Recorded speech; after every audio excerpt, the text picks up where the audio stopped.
going on, everybody? Welcome to another episode of the Viall Files. I am your host, Nick, and we have the team in studio today. Well, most of us, because Chrissy is in Montana. So that's cool. How's everyone doing? Good. How are you? How was your trip? Great. Did you enjoy yourself? I did. Did you like putting Hawaiian music on your Instagram? No. You were going to say something, Amanda. I was going to say the person I'm currently seeing told me they had a nightmare that I said, "You're a terrible man, and I insist we get married." So that's my big week update. Wow. I had a dream that Natalie kept telling her friend that she had to text her man.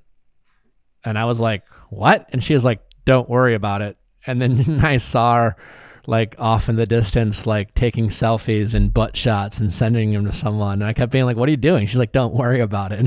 It's a terrible dream. We have a great episode for you today. The one and only Ben Folds is with us. And I had such a fun time talking to Ben. Obviously a musical genius and an intellectual and just a really fascinating guy, and just had a great time talking to him about life and his music career and how things are different in the world today. And we just kind of go down some fun rabbit holes, and I think you guys will enjoy the conversation. I mean, if you enjoy the things that we talk about on this podcast, you will enjoy and love this episode. And can't thank Ben enough for taking the time across the world in Australia and chatting with me and sharing his stories with us. Don't forget to send in your questions at asknick@castmedia.com, cast with a K, for our Ask Nick episodes. And be sure to check those out on Monday. And if there is nothing else, let's get to Ben. Ben, thank you so much for joining us. It's a real pleasure to have you. Good to be here. So you are in Australia, yes? It's the morning there? I'm in Australia. Yeah, it's 10 a.m. Did you live there before, or were you there when the pandemic happened and you just kind of stuck around? Yeah. I've lived here before. Oh, you have? Okay. My kids were born here and everything, but just happened to be here during the beginning of the pandemic. And I was on tour with orchestras, trying to see that tour out, and didn't finish the tour, got canceled, and we were thinking of coming back to the U.S., but there was a while when it was pretty crazy traveling back, and one thing led to another, and sort of here we are. There you are. What is What's some things you miss about the state? I've never been to Australia, and I've been dying to go. So, it's a great place. Are there things particularly that you'd miss, or not so much? I'm curious as someone who's my life has been all traveling, and I used to live out over your left shoulder there in Santa Monica. For those of you at home who don't have a camera, his back is to Santa Monica. I think the world is different enough and sort of uncertain enough that I haven't really stopped to think about. Like I miss going to the Staples Center to see the basketball game or anything like that. Okay, yeah. I was trying to think of something I missed so I could get all warm and fuzzy about it. But actually, I'm just like, I'm just hoping everybody's okay with their business and life gets back to normal and stuff. And it really hasn't occurred to me. I think that's why I stay busy, so I don't miss stuff. That's a great way of going about it. You obviously you've launched a podcast, so congratulations. Thank you. It's great, and obviously it's called Lightning Bugs, and that's been such a big part kind of your whole life, like a big inspiration for you. Like you wrote a book about it, you have a podcast about it. Like, tell us a little bit about that and why that was it a dream that you had? Yeah, and it's not so much the dream as this, I'm a songwriter and I like a good metaphor, and that dream is a good metaphor for what an artist does and why. So the dream itself wasn't like some kind of earth-shattering thing that I just can't seem to stop thinking about. As much as my whole life I've made stuff. I'll see something and I'll go, oh, that's a phrase, or those are two notes, and that's what I build. And I know other people that see spaces where there's no building, and they're like, oh, there could be a building and walls, and so different people have different artistic urges, but mostly the dream links it together, because the dream was about being, when I was a kid, I probably had this dream when I was 2 or 3 years old, about playing with some kids in the backyard, and I could see the lightning bugs, and the other kids couldn't see them. And I would be like, oh, yeah, I'm pretty cool. I can see the lightning bugs. And I put them in a jar and pass them around. And then the kids were like, whoa, look at that, a lightning bug. And that's really very simply what making art is all about. And one of the reasons, like a good metaphor should stand up to, like multiple perspectives, and you should be able to shake it up a little bit and see it still works. And I think about those other kids in the dream. They may have been noticing other things, like, oh, one kid notices the stars, he becomes an astronomer. Another kid notices the parents talking to each other, he becomes, I don't know, writes movies or something. I think that the thing about the dream is, even though I was very self-centered, and I still am, but when you're 2 years old, the whole world revolves around you. And I was like, yeah, I see the lightning bugs. I'm the man. I'm a badass. When I think of it as an adult, I think, well, all these kids are seeing different things. And so the job of an artist is to see the thing that interests you, the thing that blinks, flickers. Now, I like the flicker because it flickers and goes away. And that is the way it is when you're making something. The inspiration is a flash. It's a flicker. And you're like, God, why did I even start on this? like a song, like I'm couple of weeks into just tearing my hair out over a second verse, and I'm thinking, why did it even start? I hate this fucking song. And then I remember, the little spark, remember the flicker. So that's why. And that comes around to realizing in my travels and my work and artistry and just growing up that almost everybody is creative and creatively frustrated in some way, and I feel it's helpful to let them in on the secrets of the trade. I mean, if you're not in an specifically artistic career that does involve creativity, you can look to artists for how they get out of slumps, or how they get past writer's block, or all the various frustrations you might have as an artist do apply to someone who's putting a business together.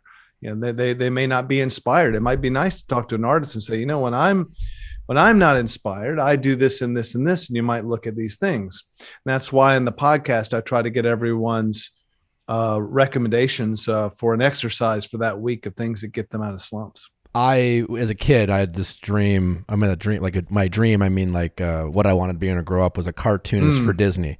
And then I got away from it. I was also into sports, and as a rebellious high school kid, my art teacher told me to quit sports and focus on art, and I quit the art program and focused on sports. And I got away from that creative side, and for most of my teenage years and my 20s, and then life kind of happened, and I took some risks, and I've really been more kind of in a creative space, with podcasting and entertainment. Yeah. And that's been kind of really like the most exhilarating thing that I've been able to experience in my life is kind of go back to that, creative side. Right. And I never thought I would tap into that. And it does get frustrating because, when you start trying to be creative again, you have all those moments and you get stuck and you get frustrated. Yeah. You think you have this great idea. And I don't know how you feel, like I don't know how to write songs or anything like that. And sometimes it's just an idea. Maybe it's something on social media. Maybe it's a podcast idea. And I'll have this idea, and then you described it perfectly. It'll seem great in my head. And as soon as I sit down and try to apply it, I almost don't even know, it gets almost scary and frustrating because you don't know where to go from there. And then you kind of you put the pieces together, and I don't know how you, but I try not to think about the end anymore. And I just keep, like I always say, shavings make a pile, right? I just try to get like the one next step done. And then I don't even try to look at the whole picture. I almost like try to look at it on a micro level, right? And then just get to that next step. And then all of a sudden when you pull back a little bit, and it's really satisfying when it almost sometimes looks like the idea you had in the first place, that spark, as you said. And no, I think that's really interesting. I mean, part of the challenge of art is that it involves technique, craft, and work. Mm-hmm. And those are if someone wants to think in terms of left and right brain, I don't know, maybe that works, but just as another metaphor, if you say, well, I'm a left brain, I'm using my left brain for because your left brain is more for pragmatism and tasks and stuff. And as soon as you start to use that, you cut off the other side of your brain, or you're in opposition to that side, your right side, which is supposed to be more creative. And the two have to work together. So like you say, I mean, I think it's putting your head down and saying, I love that, shavings make a pile. I hadn't heard that. That's awesome. And it's like, it is very one step. One of my favorite comments on making things was something I heard Philip Glass say in a documentary. Philip Glass, the composer, and he said he sits and he in his mind, he sits and he looks out at like a foggy, misty ocean, and he waits for the tip of the ship to come through, and he just sees the point of it. He doesn't see the rest of the ship, but he's got something now, and he starts to work on that and wait for it to pull through. While a lot of people get very aggressive about it, and they want to really, really have it done yesterday, and he waits for it because that's the way he sees it. And the moving out at some point, and you see the big picture, is very hard to do when you've been inside, and it's very hard to be inside when you've been the helicopter view. So those things, it makes it really, really, it's tough. And the other thing you said that piqued my interest, and I would wonder if maybe it's your perception might not be dead on about yourself, as you went more towards sports and some other things, and you felt you left creativity. But there's loads of creativity in the way you do everything in life, including sports. I mean, I used to love watching basketball when I was living in LA. I would see either team. I didn't give a shit. I just loved it. And it seemed it was so collaborative, so creative. It's like ballet. I think so I think that there's you might have been more creative. That makes a lot of sense too, right? I mean, and in my adult life, I was in sales, right? And so as a salesperson, you had, I didn't think of it as art, right? But you had to be creative. I was always like a problem solver, right? You have a problem, and then I would try to reverse engineer, like, well, how do I solve that problem? And that's creativity. There was a part of persistence I had where there's got to be a way to figure it out. I always liked, like sometimes it was silly things like with video games when I was a kid, right? You'd have like this, I remember this memory card we used to have in the PlayStation, and sometimes it would have like a loading error, right? And you would have like a whole season on it, and then like you wouldn't load it. So I remember thinking to myself, there's got a way to be able to figure it out. And I would, get multiple memory cards and copy, and there was, sometimes that wouldn't work out, but there always seemed to be some sort of solution. I just wasn't thinking of it yet. And I guess in a way that was always, I never thought of it that way in the moment as, creativity or art or anything. Yeah. But I guess when you say it like that, those are kind of muscles that I was exercising without realizing it. Hot girl summer is here, baby. That's right. And whether you're hot or a girl or just want to be your best self and feel great, Beachbody is here to help you meet your fitness goals. With over 1,500 at-home workouts plus nutrition plans, Beachbody will get you the workout you want and have fun doing it. The popular workouts like P90X, Insanity, the 21-day fix, whether you're trying to gain muscle mass, get lean, with super trainers like Tony Horton, Joel Freeman, and Autumn Calabrese. Beachbody is an ideal for all fitness levels, including bodybuilding, weight training, cardio, yoga, HIIT, and dance workouts. They even have workout calendars and progress trackers. You can access these videos on your phones, on your tablets, anytime, anywhere that you want. The P90X is great. The Insanity is great. They have some really great programs that I've used as well. Hot girl summer is here, and so get that beach body that you desire. To get a special free trial, no obligation membership, text VIALL to 303030. That's VIALL, text 303030. You'll get full access to an entire platform, all the workouts, nutrition information, and support absolutely free. Just text VIALL to 303030.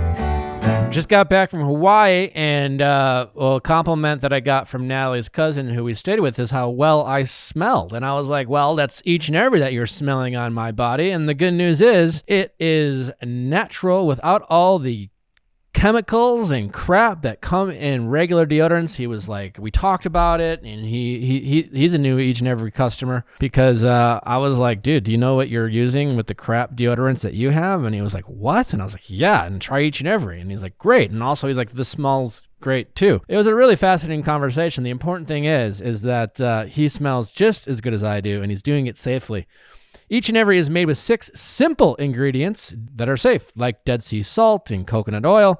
It also has essential oils in it. So make the switch to each and every. It'll be one of the best decisions you'll make this summer. And we have an amazing deal for you to get started. 30% off your first purchase. Just go to our special URL, eachandevery.com/VIALL, and use promo code VIALL30. Use promo code VIALL30 at eachandevery.com/VIALL. Especially older cats in the music business I've known, like Elliot Shiner, who's a producer, engineer, I think one of the best living old, he wouldn't want to hear me call him old, producers, was telling me that what was so creative about the 60s and 70s recording was it was all about problem solving.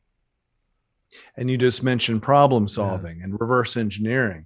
And those things are creative. And my first podcast episode, I talked to Augustine Fuentes, who is a primatologist, anthropologist, who wrote a book called The Creative Spark about creativity in the human species. Our evolution and survival depended on it completely. The difference between, there is some creativity in some other animals that you see now and then, but people's ideas is what got us from the middle of the food chain. We were getting eaten as regularly as we were eating. And, anyone that might have a dead animal over their television set on the wall, it could be your face on the wall. And now human beings are like, we're on the top of the chain. And that's because we can solve problems creatively. And to underestimate the importance of creativity because you lump it in with little arts and crafts and just having fun when you get home from work is a mistake. You have the species needs to invest in it, in education, the way we think and everything. And just reminding someone that they're creative is big. Yeah, it was fun. My girlfriend, we've been dating, for the actual months or whatever. I don't know. We don't have an anniversary. You can date. Edit that in because you might want to do that. I think but she was like, I'm not creative. I asked her a question, and like kind of to your point, I was like, of course, yes, you are. I've seen you be creative. She in that moment compared herself to me of the things that I was good at or the way I was creative. Right. And I didn't like how she judged herself. And I was like, I just gave her all these examples of like, I don't know how to do that. That was very creative. And, she has such a she basically had all the ideas of like decorating the house, right? And I'm like, that's so creative. go. Like Yeah. you had so much input, but it's weird how some people will limit themselves, whether it's creatively, because they, you know, they don't think of themselves as artistic. They don't paint or Right. you know, write songs or, you know, whatever the, you know, more traditional like forms of artistry might be considered. And yeah, that's kind of interesting you said that, because I remembered her saying that, and I was just like, well, that's, you know, why do we sometimes sell ourselves short when it comes to certain things like creativity or what, you know, and maybe it's just an insecurity like any other insecurity that we have. Well, it's, you know, some of it may be that we're, you know, we're a society, a civilization that is reliant upon people being experts at some things, you know, and so the artists are then become experts at creativity, and somehow that takes the license. So then they're doing that. So the artists are over here; they're the creative people. All these other people, like, you know, I had a scientist say the same thing to me that your girlfriend was saying. He was lamenting. I was after a show and I was doing a reading of my book, and the conversation steered towards creativity. And when it was over, he stood in his line to sign the book, and he said, "Man, I'm so bummed. It's just I used to be creative, and now my job I'm not creative." I'm like, "What's your job?" He's like, "I'm a scientist." I mean, that's creative. I mean, it's incredibly creative. Now, it's another thing to argue about what is art. Sure. Yeah. I mean, and that's a fun, you know, sophomore argument to have, and everyone can get on with that. You know, like art is made by artists, or art is something that, you know, Subjective, tells the future. Yeah. Who knows what it does? I feel uncomfortable sometimes in pop music, hearing all these musicians and songwriters spoken of as artists. Something kicks in when I think about art history and, you know, Matisse and Van Gogh or something, and I'm like, really? I mean, Cardi B sings her ass off. That's great, but is that? I don't know. I mean, maybe it is. Smokey Robinson. Yeah, totally. Yeah. I mean, obviously, and it's interesting enough. A lot of people will have a lot of opinions on that, and what is the right answer. It's all subjective. Circling back to what we were talking about before, I was curious because I've always thought of myself as or I've been told even by my parents, I'm determined, I'm persistent. That serves me well at times. It's been a negative in my life, you know, when I was younger, because you don't know when to quit or stop. And as an artist and as a creative person, is there a time when you are working on a project or you have an idea and you realized that this wasn't working the way you thought it might, and you just stopped or altered? Or do you always try to finish when you get that initial spark? That's a good question, because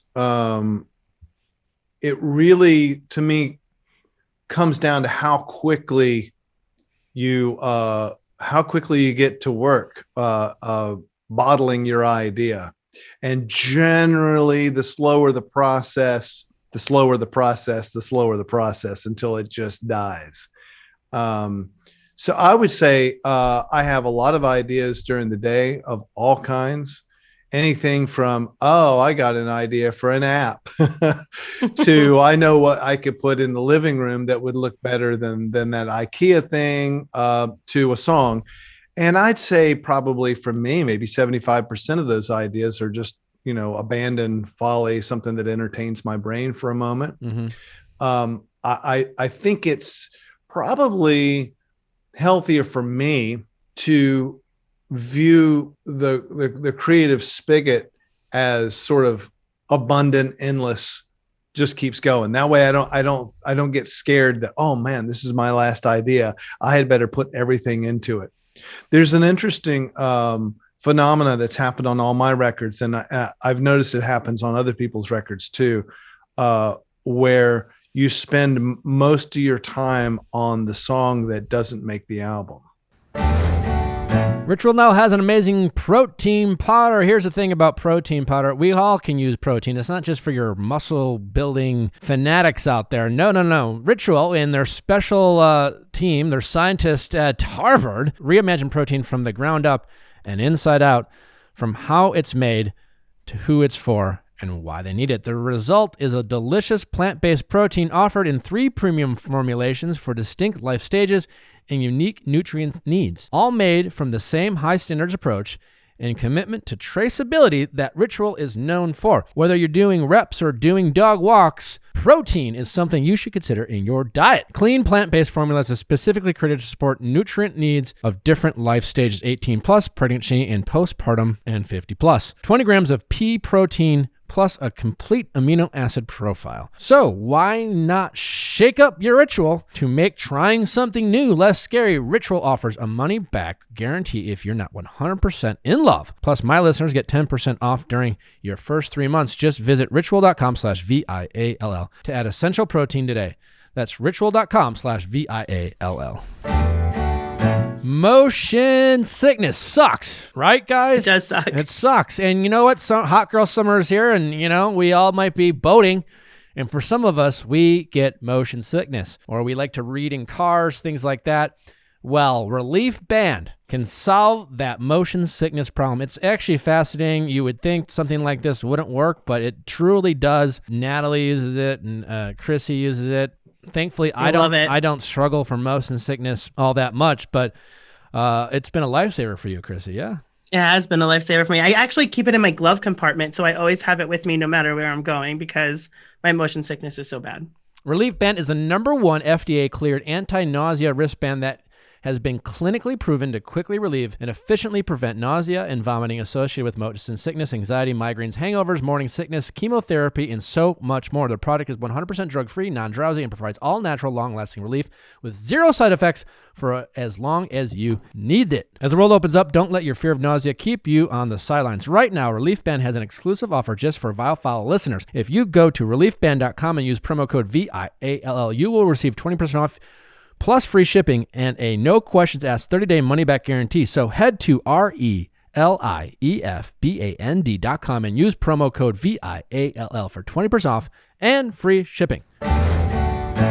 I was actually thinking about that. I was listening to some of your music today, and I was wondering, I had that thought, I wonder if some of the songs that he might be most proud of are the ones that might be the least listened to or least popular, and I guess you answered that question. Or well, there's that, and there's also that sometimes you work so hard to try to realize an idea that you weren't able to admit that the idea wasn't really going to work.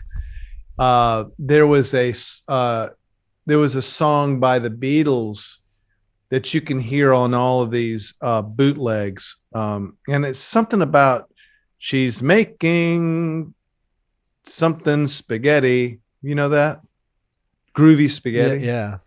It's the dumbest thing in the world. They all sang it. They did it in all these different styles. They tried to make it work on 3 albums in a row. They spent all this time on it. Maxwell's Silver Hammer was apparently took up 9/10 of the time and budget on the album that it's on. I don't know. I'm not a huge Beatles. I love the Beatles, but I don't really know all their albums and stuff. Whatever album that's on probably has some John Lennon classic that he wrote in a day.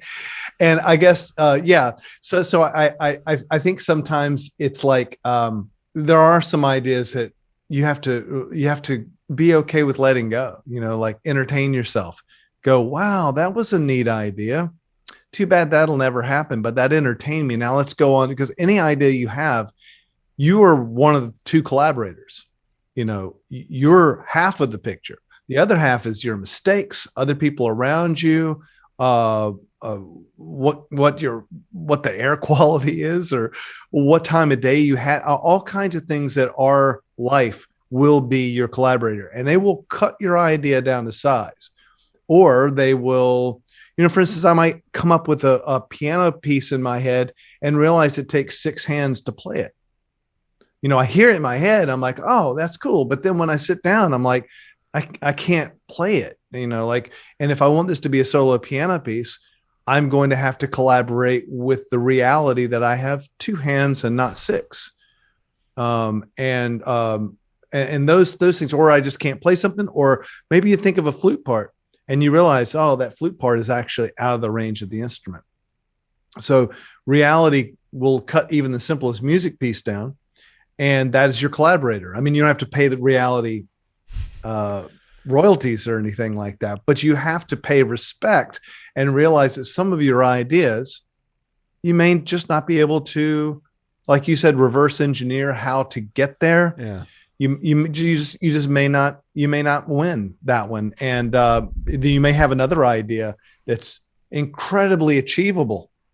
And maybe sometimes go to that one because you get tired of shaving those piles like you're talking about, and you just kind of like want to do an easy one, and that's really good for the soul sometimes. Do you get, from an inspiration standpoint, like where do you usually get your inspiration? Is it in your own thoughts? How much like does the world around you play a role? Like, for example, obviously the world's been a little nutty the past 12 or 13 months in so many respects, right? Yeah. Do you get a lot of inspiration with that? And as a creator, as an artist, do you feel a responsibility, maybe not responsibility is the wrong word, to bring people together? Some, like even this podcast, like I always try to discuss ideas, in a divisive world where, I want to have a strong opinion and I want people to react to my opinions, but I don't want to conduct it in a way that people will stop listening, right? And I'll get very careful about my words, because sometimes I will see the discussions that people have in this world, and I realize that as soon as someone started off a sentence in a certain way, anyone listening who disagreed stopped, right? And they just waited to listen. And as an artist, do you think about that in terms of how your artwork is digested, or do you just, this is my art, this is what I want to do, and people will take it however they want, but I won't think about that when I'm creating it? Well, what's what's really nice about music is the cliche that it's the international language. You can just play notes, a big part of the communication of a musician. And, you might be on the completely opposite political spectrum, social spectrum, cultural spectrum, the other opposing side of a musician. And at that moment, while the music is being played, you've got something in common. And now then when you start to add lyrics to it, then we're like kind of in the minefield that you are talking about. Mm-hmm. But, even like the most right wing as they come people, they feel something when they hear Stevie Wonder. Now, if they sat down to talk to him about Black Lives Matter or something, that it may be all over. But then as soon as he started playing, "Isn't She Lovely?" then they can't help it. I mean, it's Stevie Wonder. So it's persuasive, and it's also meaningful. The guy's actually saying something below the words. It's just the music itself captures the wonder, the Stevie Wonder of childbirth. And that's something that the left and right can all agree on, lyrics or no lyrics. So a musician has that advantage. Where musicians find ourselves flummoxed is when it comes to words, like you're talking about. And the fact that most artists and people in your position and my position, one, you'd like to make your endeavor, your creation successful, and that requires approval. And on the other hand, an artist is supposed to, and kind of some artist handbook is not supposed to be as dependent upon approval. You're supposed to be like, I make my art because I make my art. Yeah.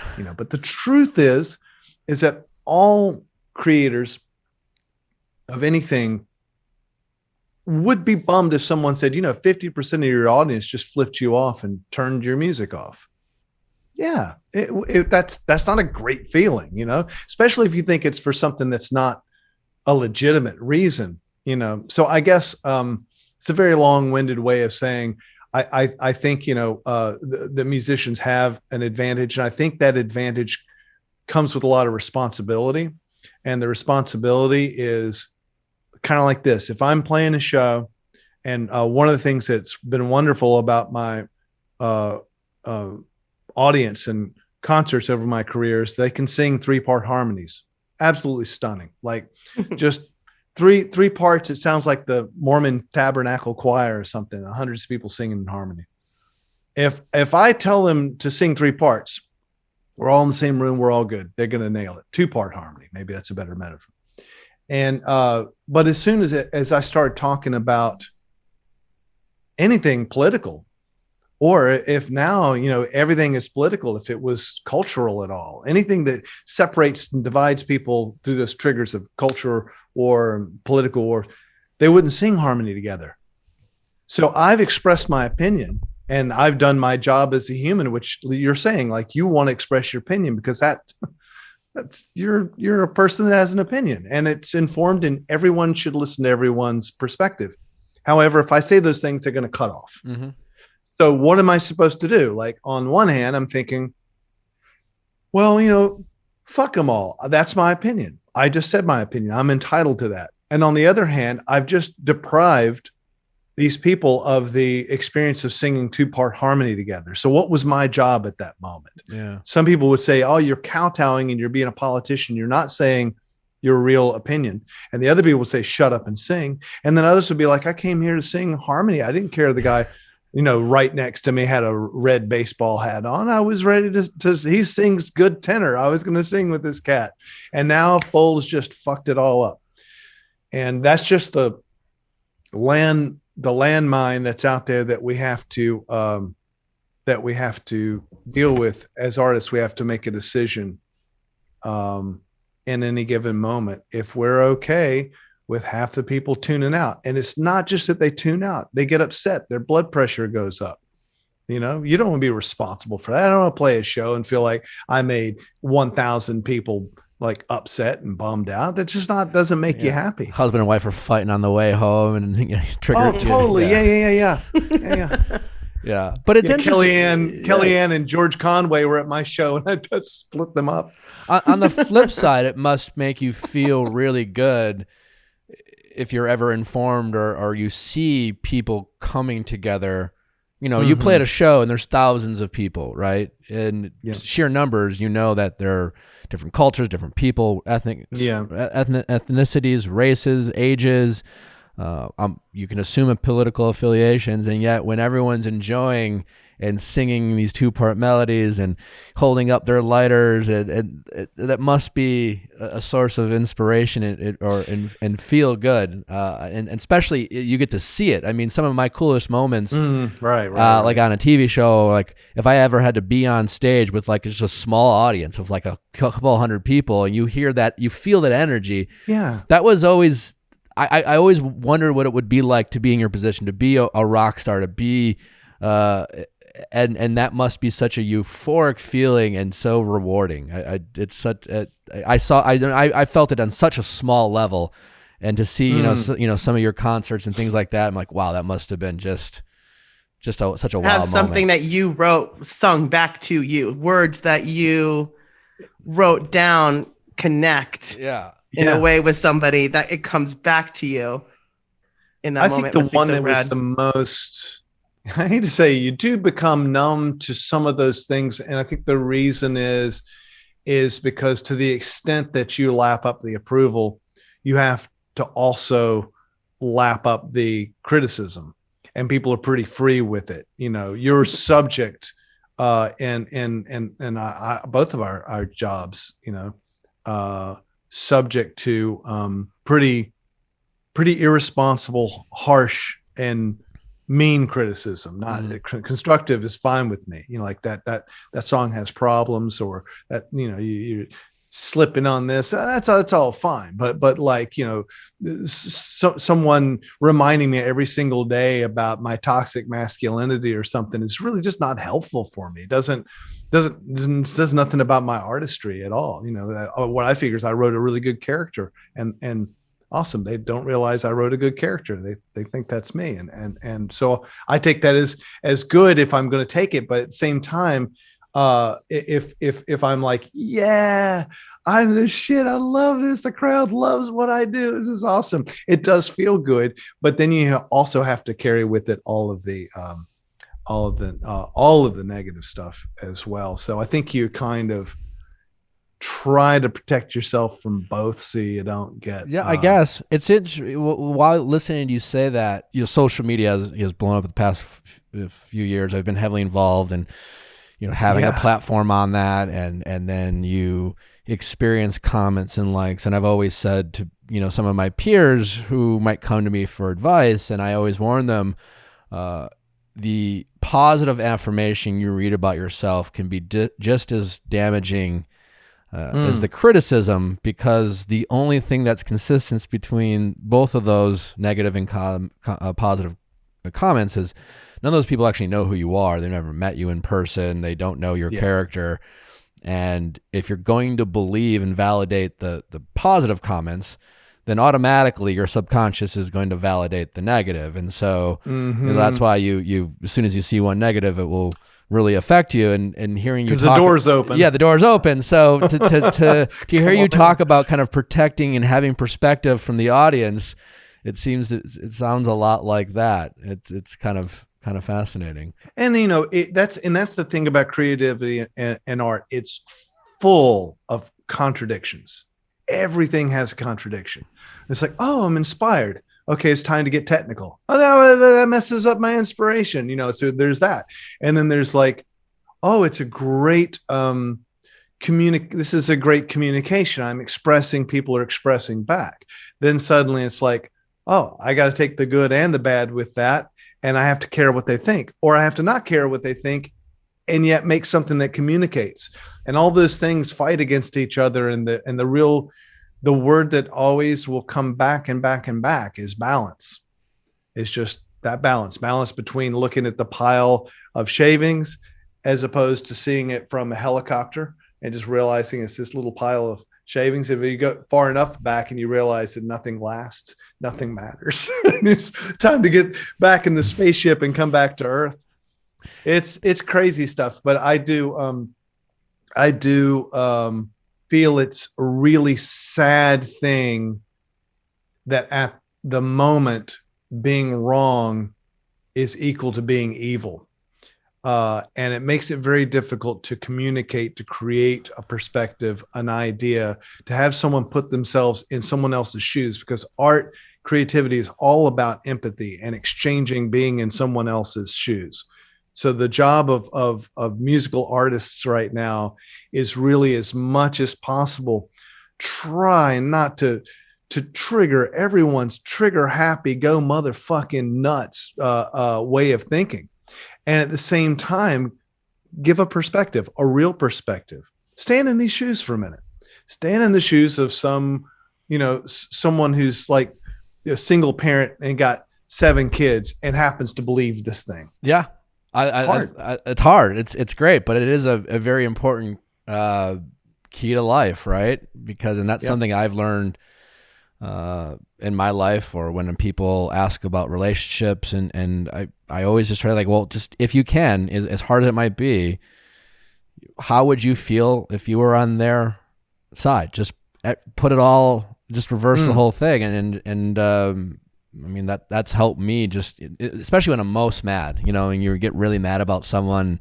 You're just like, I'm how could they possibly do this? And you just, sometimes there's a difference between, people I think are afraid to do that because they don't want to validate that other person or what, It just helps you understand the empathy. It might not give them the excuse. They still might be in the wrong. Right? That person could still be in the wrong by your standards, but at least you will understand what's going on, and you might feel a lot less anger by doing so. Like maybe there's still they can be wrong, but that might help or lead to a resolution if you can empathize and just understand their perspective, because they're probably not evil. They're probably not a bad person. They just have a point of view that's different than yours, and maybe so many days and months of things that happened to them led up to this moment that they reacted that way, and then we sometimes forget that, and then we'll get into our own thoughts and anger. Do you think that cancel culture is making art harder? I've had an allergy to the phrase cancel culture.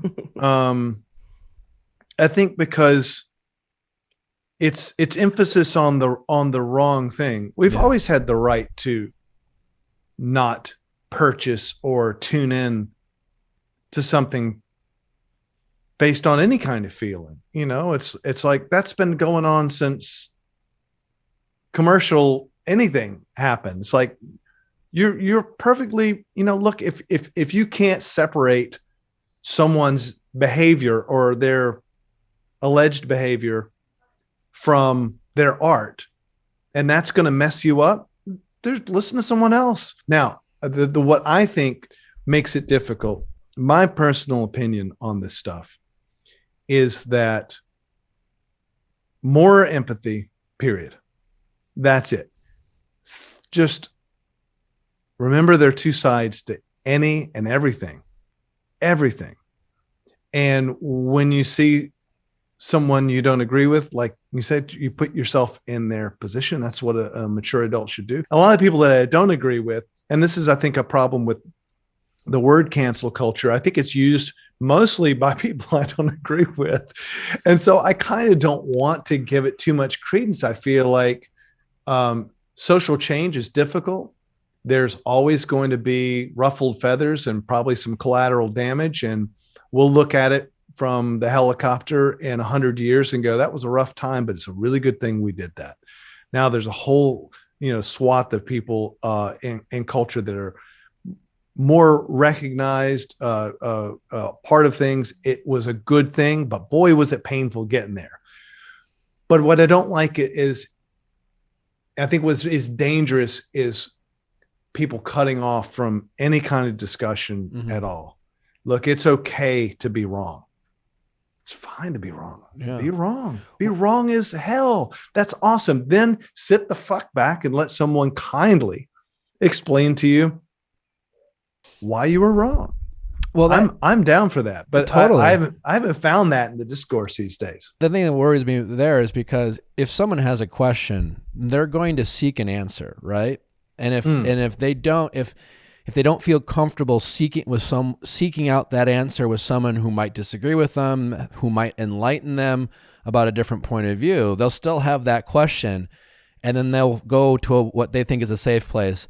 And that's where I think people can get radicalized on both left and right? And then that's where those conversations go underground, right? I'm tired of having conversations with people in person, and they say, I would never ask this or say this in public, but this is how I think, or this is how I feel. These are questions I have. Tragic. And it's frustrating, right? But I empathize. Yeah. I understand. I have the same. Oh, yeah, me too. I'm guilty of that too, where it's just like, I want to talk about this, but I don't know how to do it in a way that I can just, because I'm still ignorant about so many things. Or you go, you hear one discussion, but you have questions, and what does that say about me that I think that? Because we get to a place, like you say, like I agree with you. A lot of the things that I agree with, I will see people out there sometimes do it in a way where I think, how is this productive? What did we accomplish? Were you heard, and are you right? Or did anyone who disagreed with you or who was on the fence learn something, or did people who agreed with you just patted you on the back? And I'm not sure the former is happening as much as it should, Well, I think what you just said about going underground with your idea or your point of view is like a macro version of bottling it up. Mm-hmm. That's what happens when someone can't express and they just bottle it up. They get pissed off. They have internal conversations and they don't learn anything. And I do think, I think my the most radical thing I'm willing to say is that I do think that it's childish, and that the childishness perhaps could be explained by looking at the venue inside which we communicate and how beholden that venue is to pure youth and nothing but youth. Because youth is wonderful. It's idealistic. It's energetic. It's creative. You got to have youth. But just by itself, you know what it is? It's childish. Yeah. And our venue out there for discussing all this, including the channel that we're on right now, is policed by children who don't know history. Yeah. And that's all. It's and so you will get someone, they'll pull one thing and they'll say, all you need to know about so-and-so is this. All you need to know fits in a tweet. No, come on. It just doesn't work like that. And people that I like and respect and care about tweet shit like that all the time. All you need to know about so-and-so is that. All you need to know about Britney Spears is this. All you need to know about anybody. Really? Yeah. That's all you need to know? And it's funny because I wonder if they do it on purpose because they just know that it will get a reaction, because you're right. Because true, of course, all they need to know. And then someone on the other side will say, they will point out all the fallacies in that statement. And then another person will point out all the fallacies in the other statement, because they either overgeneralize or make these wild statements that have and it's, we're on the same page. It gets frustrating because it's they're being creative.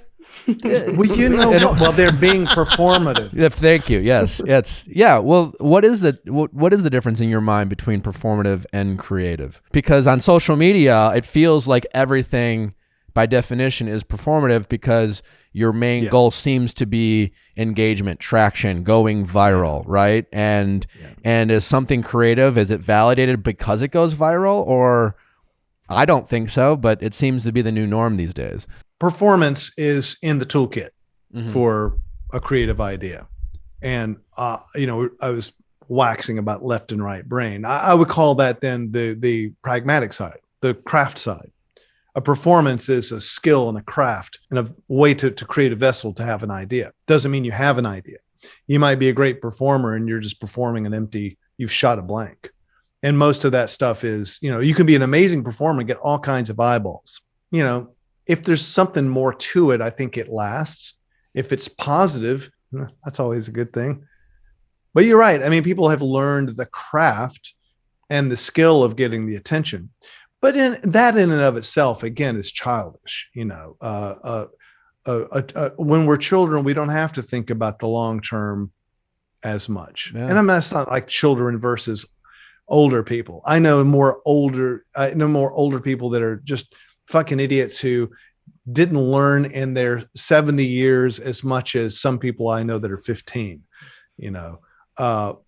but it's a way of thinking, So I think performance is well, I think you said it, time. I think time is such a good indicator of the artistry behind it, because it stands the test of time. A viral tweet, might be popular for a day, and a week later we look back and go, oh, those tweets that say, oh, this aged poorly, or this aged well, right? And that can really be a way to gauge just how like pure or sincere it was, right? Because it won't hold up over time if it truly was performative, I feel like. If someone is performing and then you can see yourself in that person, and then you can see their story in that, and it sticks with you, and a seed has been planted, and you and you understand that was what was so great about so much of the 60s music, is it just really, it's lasted for a long time,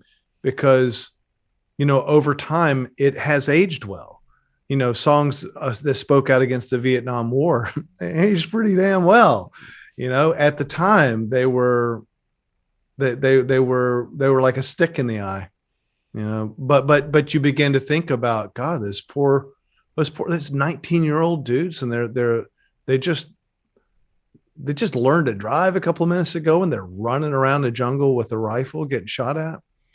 Makes you think about someone else's perspective. You said earlier, and just kind of riffing about, maybe nothing matters, and when you take the helicopter and you look back and you see that pile. And do you sometimes feel that way? I mean, I know I do sometimes. And interestingly enough, I find that to be a freeing thought. Yeah, in a sense. You're right. Because, well, if, whether it does or it doesn't, what I do know is I'm here.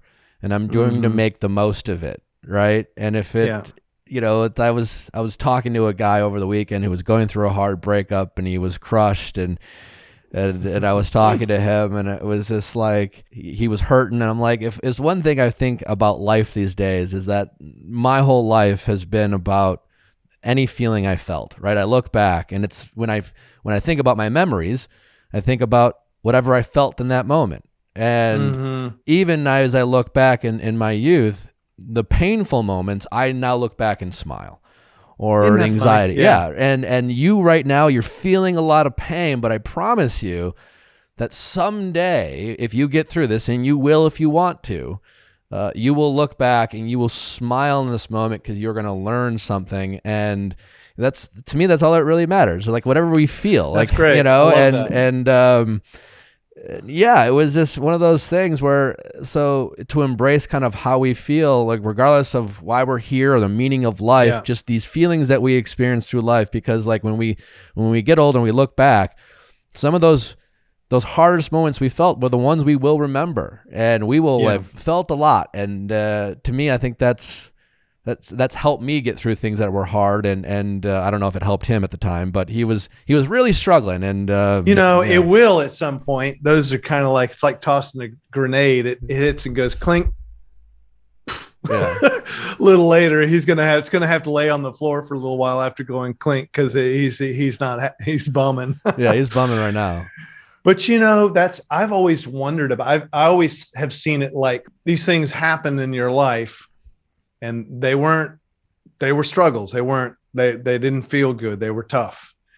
And then you turn around one day, and it's like someone snuck into your files, took those files and filed it under good times. It's like, how did you do that? Like, when did that happen? That like that horrible bout with pneumonia is now filed under good times. Yeah. But somehow you, with perspective, I think is what you're saying. You come to embrace that you lived, and like you say, you can have too much. There's a funny line in Spinal Tap where one of the musicians is being really super deep, and he's like, too much bloody perspective. Sometimes you can have too much, where you do go out into the universe and you go, there's no pile, there's no human race, there's no earth, there's nothing there. But you gotta spend time in all those perspectives. And it's just like, I think that's kind of the theme. If we're to find a theme of the conversation, which is perspectives, putting yourself in various shoes, various positions above stuff, it's helpful just to even just realize everyone's going to die. I mean, sometimes when you see see conversations which are really not helpful, making life hard on everyone around, and you want to say, look, I know you hate that guy because he doesn't like whatever it is that you like, but does it make you feel better he's going to fucking die, and you too? Like, maybe just like go, wow, we're both facing tough stuff in life, and amazing stuff. Why not just kind of chill out for a second? All you need to know is you're both going to die. Yeah. I don't know. Totally. And what if that's the only thing that fits in the tweet? Yeah, what if you found out tomorrow what if you both found out that you're going to die tomorrow or next week? Would it change how you see each other? I don't know. Maybe not. You might be like, let's not talk about this. Let's go enjoy a game, or let's go listen to a song. And I don't really care about anything else because we have about 48 hours. Yeah. You mentioned looking down at audience and knowing that you drew different kinds of people. I believe that is also suffering in this era. I think for the last almost decade, I have watched mine and other audiences look increasingly like the person on stage, which is natural to a degree. But I don't think that it is looking at a more politically and racially, much less politically and racially diverse audience. And some of that could be I have to look at myself. Maybe that's me. Maybe it's the things I'm saying, or maybe it's the fact that people get older and they start being attracted, just kind of go into the one little room with each other. Is natural for the career, whatever. I mean, I wouldn't proclaim it's all universal, but I have seen it happening to other artists and other shows too. And I think if you took a snapshot and took a survey of audiences in say 2003 or something, and then you did it now, you'd see a much more homogenous audience. And why would we be surprised at that, given the tone, the timbre of the childish discussions that we have? Yeah. And hopefully they can gain some perspective and become a little less childish. I mean, you do a lot. I mean, I've learned a lot from podcasting so far and having so many conversations. And do you feel like your constant conversations with other people have made you more open-minded, or have they tugged at your inner let's fight? No, 100% more the former. I grew up in a very conservative household. I have 10 siblings. We were Catholic, and I tease my parents now, and I've mentioned this. I'm very grateful for their willingness to allow their kids to make them more open-minded. Yeah. They started having kids in their early 20s, and so much of what I was one of their oldest, and so much of what I taught them that they were still figuring out life. Yeah, right. And yes, I mean this podcast, I'm so grateful for that, just because I like having different perspectives and talking to different people. And I have grown so much in that space, but I do find myself at the same time wanting to challenge even the things I learn. Right?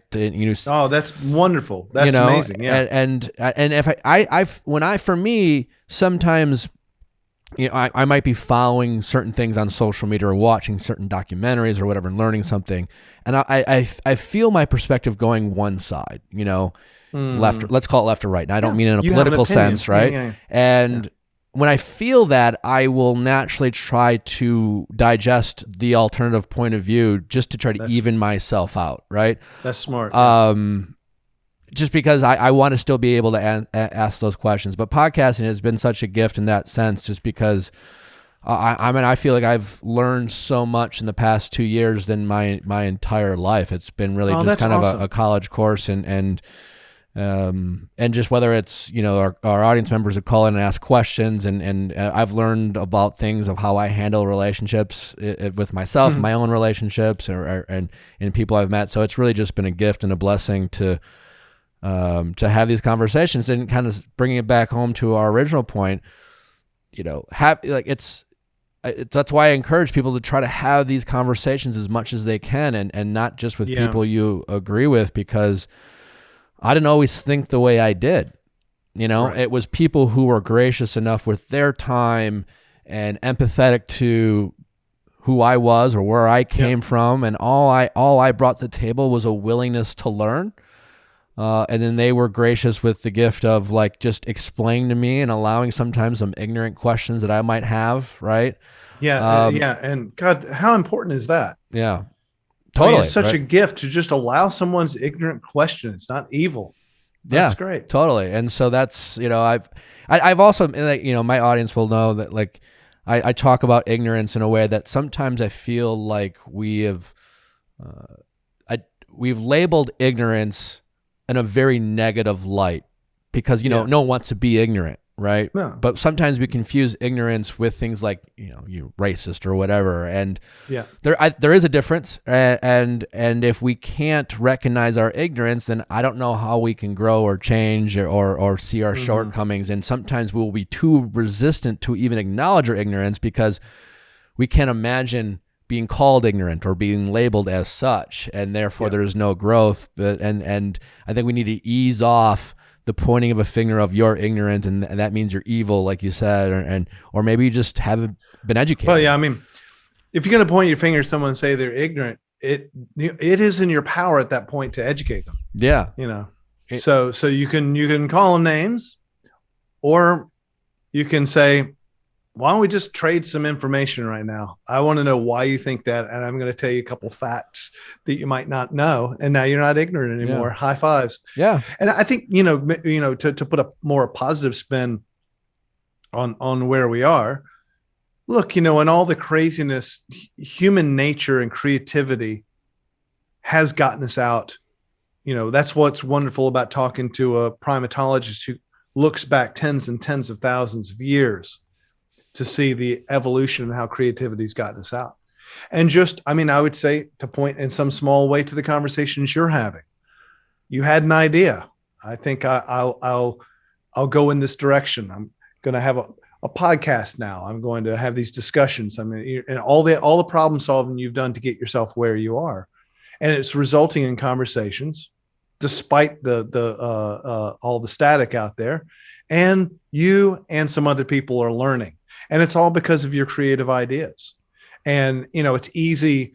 And I think one of the reasons I talk myself in circles, so especially when someone brings up cancel culture, and I start to go, okay, well, let me see how I can nuance this. I talk for an hour about it, but really at the end of the day, a long conversation and an idea about a platform to have it, and all the human nature of that podcast, these are all positive things. Yeah. They're leading somewhere. Absolutely. Ben, this has been a ton of fun. Before I let you go, are you down to play a quick game we like to play with our guests? It's called Do You Know Me? I'm Chris.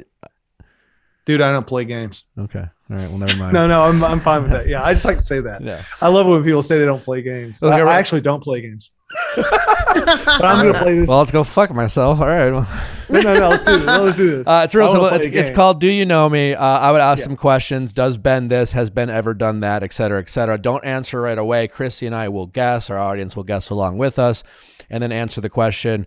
If you have I think I understand the rules. An anecdotal story you're welcome to share, or a simple yes or no will suffice. So, Do you know me with Ben Folds? Question number 1. Does Ben prefer cake or cookies? Does Ben prefer cake or cookies? Well, we don't even know if he likes sweets. We don't know. Am I supposed to? Well, see, there's that binary choice again. I'm going to say cookies. I feel like Ben doesn't like sweets all that much, but if he does, I'm going to say cookies. If it's got sugar in it, I'll just need a box of sugar. Oh, really? Okay, I was way wrong. Yeah, so. I'm just like I can't. Whatever, which is closest? I'll inhale either. It's awful. All right. Question number 2. Got a dessert cart behind him. I just think it's really cool that I put off the vibe that. I'm kind of proud of that I would look like somehow. I don't even know why I thought super that. Super healthy. I have a sweet tooth it's my too. glowing I feel skin. like you're a smart person. Everyone knows sugar's bad for you, and I don't know, But question number 2: Has Ben ever been in a fist fight? Has Ben ever been in a fist fight?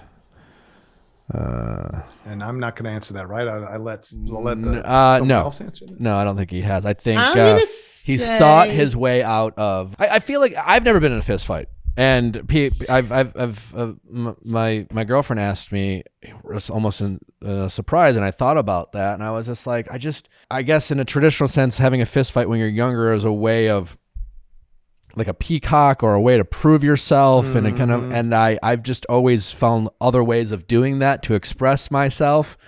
Yeah. And I'd never been in, like, if I had to, I've also never been in a situation where my safety or the safety of my loved ones around me required me to like throw up my Duke, so to speak. And so like I would, I feel like that was very convincing. Yeah. Your Duke position. Yeah. I feel like I have a dangerous side, but I just haven't, it's never been triggered. So I haven't. And I feel like Ben has been able to express himself in other ways, and him too have never been put in a position where it required him to beat someone up. I'm going to say yes. I'm going to say there's some awesome, fun, touring, random, ridiculous story where they had to defend themselves. Well, the short answer is yes. In fact, one such case was the reason I did not finish. I lost my scholarship at University of Miami, which was a full tuition music scholarship. that I lost in the first semester. Getting in a fight, broke my hand, got stitches in my face, and went in the next day to take my my juries, which are the performance tests. That was because some goofball from another floor on our dorm came in with a fire extinguisher and was taunting my roommate. And I grew up, we just, where in my childhood, we all seemed to loved wrestling. Wrestling led to like neighborhood boxing, where we would, we all had boxing gloves that we'd bought at a yard sale. Some old guy had sold a bunch of boxing gloves. And I loved it. I loved watching boxing. The thing you learn when you become big enough and old enough that it hurts is it hurts, you end up in the hospital. So I think for me, the whole thing was I took what was a game when I was a kid and was just like a game, like basketball or anything like that. It was fun. Boxing is absolutely incredible sport. It's great workout too. Fascinating. It just hurts. It hurts. And within any normal dude goes out for one round and you can't pick your arms up anymore. Yeah. Like it's so exhausting. Anyway, I mean, I wasn't an angry person that got in fights all the time, but you did. It did culminate in a really horrible expulsion from school. And yet here we are, and it ends up being a good memory. You didn't need that scholarship. Thanks. Well, you know what? It is my lifetime of advocacy for the arts and work at the Kennedy Center and Americans for the Arts, along with that story, which is in my book, has oddly led to an honorary doctorate from the University of Miami. There you go. That's great. So kids, don't listen to anyone. Get in that fist fight. Someday they'll still give you a degree. Yeah. I mean, what are we supposed to learn? Question number 3. Does Ben like to cook? That's a trick question. Is that like a trick question? Because does Ben like to microwave or to actually? He likes to eat. Is Ben sitting with his hungry man dinner? I think liking to do something and being good at it or actually doing it. So wait, you like things. to cook, but you're not very good. I'd say I am fascinated by it. It hasn't been part of my lifestyle and I'm not very good at it, but the times I've been kind of locked in and for whatever reason have had to be creative and to make a thing, such fun, so interesting. Because cooking is so creative, and the creativity that goes into cooking it's really fascinating. That's where I struggle with. Is so good. Yeah, I like to cook, and I could be more creative, but my eating habits are a bit rigid, and so that limits my creativity because I'm usually cooking for me. That's the thing with creativity, though. It's always limited, like we were saying, by reality. Yeah. It always gets cut down. That's what makes art beautiful and really difficult. What have I got? Well, I've got sugar and I guess I'm going to have to make cookies. Yeah. All right. Last question. Does Ben have a go-to karaoke song? Another trick question. Yeah. That assumes I've ever done karaoke. Yeah. I feel like you would never, I don't know. Like who wants to, that's like asking an accountant to do like someone's taxes on a night out. I don't know. Like, is that how it is? Totally. Yeah. Although, and like, the monitoring system is not good. And the songs in the wrong key. Yeah. The mix is a little fucked up. I did a karaoke once, and it was the karaoke to end all karaoke's. It was in Tokyo in this cool little place, like remote upstairs in some crazy little like hidden. And I went with my kids, and they were 15 at the time, and they were on tour with me. And there was one other dude there, and he was this guy who was like, he was a lawyer. He was maybe about 60 years old. He used to come in there all by himself, apparently every night, and just do karaoke. And we came in, and he and my son hit it off so well. And they were doing all these karaoke songs, and he loved, I can't remember what the musical artist he loved the most. Anyway, they made me do one. So I picked Welcome to the Jungle. There we go. That's great. Ben, this has been a ton of fun. I feel like I could talk with you forever about all sorts of different things. So thank you for being so gracious with your time and no, thank you. And especially being across the world and waking up and chatting with us. Can you let the people know where they can follow you, all the projects you're working on? Obviously, you have your podcast, The Dream About Lightning Bugs. You can listen to that wherever you listen to podcasts. Obviously, if you are listening to this podcast, you are so close to listening to Ben's. Let's go. We'll put the link in our bio. Yeah, just move sideways and it's there. And anything else you want to share before we let you go? No, I've just been taking notes on how to conduct a podcast interview from a master. Because that was very nice. I think you're a great listener, and it's it's good for me. The difference is when mine are over, I have to create a song out of the podcast using my guests' material from that podcast, and that takes me a long time. So when you sign off of this and you just kind of go on to the next thing, weep for me, because every time I do this, I've got like 2 weeks of work and mixing and performing all the instruments to do. Wow, I'm about to go have soup dumplings at Din Tai Fung. Make a song out of this.